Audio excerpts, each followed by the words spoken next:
আগের বছর বর্ষাকালে মানে ঠিক এরকম সময় বোনের সাথে একটা ব্রাইড করতে গিয়েছিলাম। বোন অ্যাকচুয়ালি মেকআপ আর্টিস্ট, তো সেই জন্য ওর একটু হেল্প হবে বলে ওর সাথে গিয়েছিলাম। তো সমস্ত কাজ কমপ্লিট করে যখন আমরা বাইরে বেরোলাম তখন দেখছি বাইরে ঝমঝমিয়ে বৃষ্টি পড়ছে, আর তার সাথে বেজে গেছে তখন মোটামুটি 8:30 মতো। বোনকে আর আমাকে দুজনকেই ভাই বাইকে করে যদিও বা আনতে গিয়েছিল, কিন্তু ভাই আমাকে আমার বাবার বাড়ি থেকে কিছুটা দূরে নামিয়ে দিয়ে ও বোনকে দিতে চলে গেছে।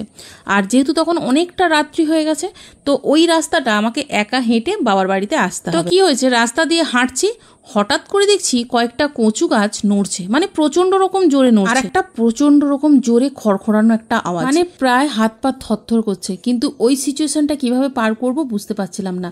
ছুটে বাড়ি যাব নাকি ওখানে দাঁড়িয়ে রয়েছে, তোমরাই ভেবে দেখো সিচুয়েশনটা। এদিকে ঝমঝমানো বৃষ্টি, তার উপরে ঘুটঘুটে অন্ধকার। যাই হোক, মনের মধ্যে অনেকটা সাহস নিয়ে একটুখানি এগিয়ে গিয়ে দেখি সেখানে প্রায় 5-6টা কই মাছ এদিক ওদিক। ভয় পাচ্ছিল ঠিকই, কিন্তু কই মাছগুলো খপ খপ করে গুড়িয়ে আমার ব্যাগের ভিতরে ঢুকিয়ে নিয়েছিলাম।